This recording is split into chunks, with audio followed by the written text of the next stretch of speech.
आज की वीडियो में हम लोग बात करने वाले हैं रेजिस्टेंस के बारे में कि किसी भी कंडक्टर में रेजिस्टेंस क्या होता है। इस चीज़ पर आज हम बात करने वाले हैं।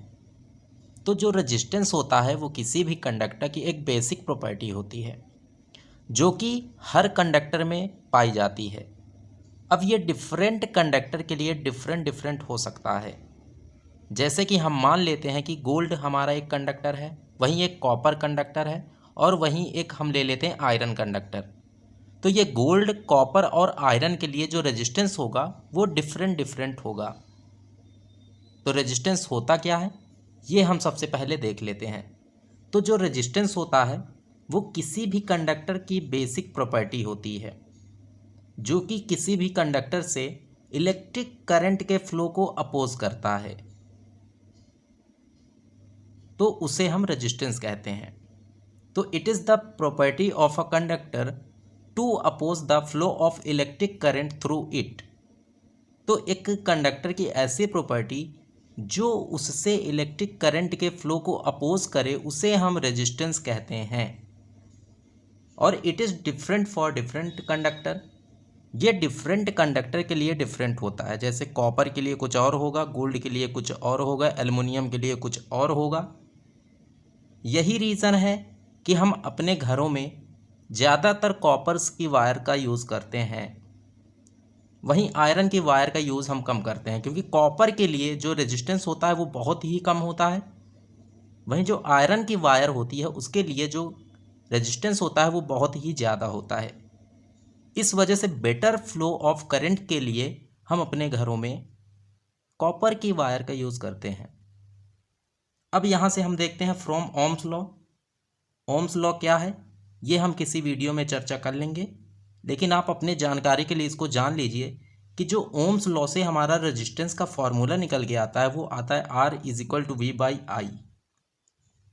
तो ओम्स लॉ से रेजिस्टेंस को आप इस तरह से मैथमेटिकली लिख सकते हो।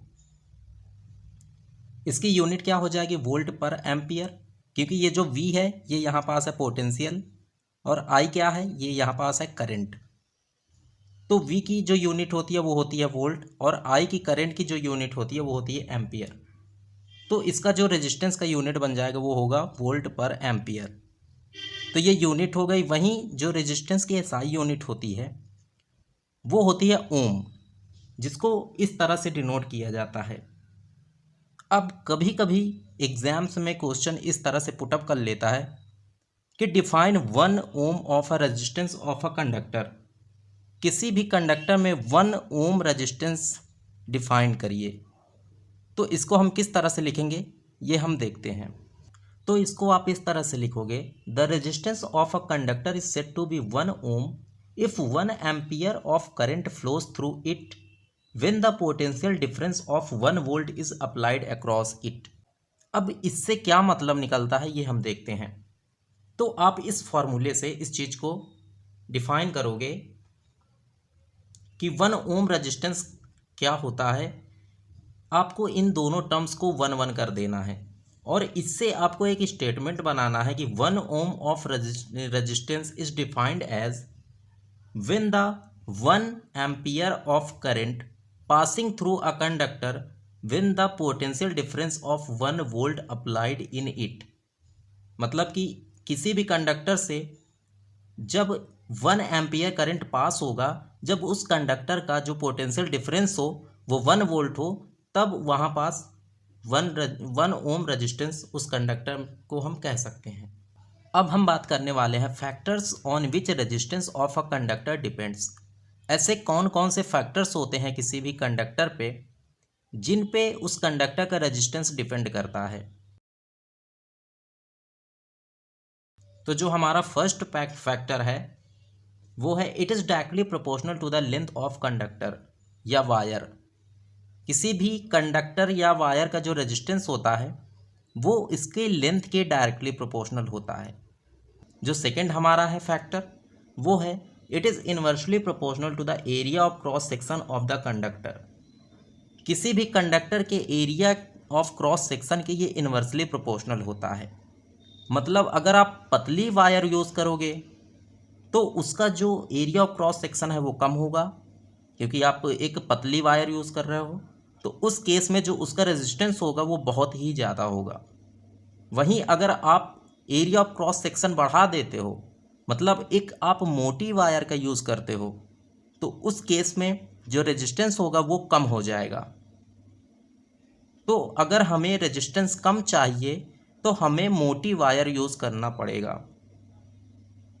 अब इन दोनों इक्वेशंस से हम कुछ और टर्म्स यहाँ निकाल सकते हैं।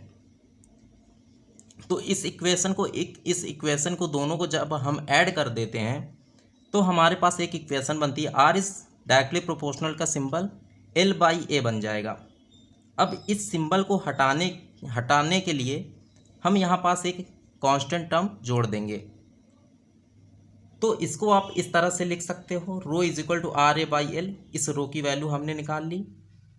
अब अगर हम यहाँ पास से एल की वैल्यू 1 मीटर कर दें और एरिया ऑफ क्रॉस सेक्शन को 1 मीटर स्क्वायर कर दें, तो यहाँ से हमारा एक टर्म आ जाएगा रो इज इक्वल टू आर। अब ये रो क्या है? ये आपका होता है रेजिस्टिविटी, इसको आप बोलते हो, या तो इसको आप बोलते हो स्पेसिफिक रेजिस्टेंस। कहीं कहीं आपको ये बुक में स्पेसिफिक रेजिस्टेंस के नाम से मिल जाएगा और कहीं कहीं रेजिस्टिविटी नाम से ये मिल जाएगा। तो अब ये रेजिस्टिविटी क्या होती है? कभी कभी आपको एग्जाम में पूछ लेगा डिफाइन रेजिस्टिविटी, तो इसको आप कैसे डिफाइन करोगे? तो इसको लिखोगे it is the resistance offered by a wire when its length and area of cross section is 1 unit. किसी भी वायर के द्वारा ये रेजिस्टेंस ऑफर किया जाता है जब उसका जो लेंथ 1 मीटर हो और जो एरिया ऑफ क्रॉस सेक्शन हो वो 1 मीटर स्क्वायर हो जाए, तो वो रेजिस्टिविटी कहलाता है उस कंडक्टर की। तो आई होप आपको समझ में आया होगा कि किसी भी कंडक्टर का रेजिस्टेंस क्या होता है और वो रेजिस्टेंस किन किन फैक्टर्स पे डिपेंड करता है, और लास्ट में हमने देखा कि रेजिस्टिविटी क्या होती है। अगर वीडियो पसंद आया हो तो इसे लाइक कर दें और साथ ही में अपने दोस्तों के साथ शेयर करना ना भूलें। मिलते हैं अगले वीडियो में, तब तक के लिए धन्यवाद।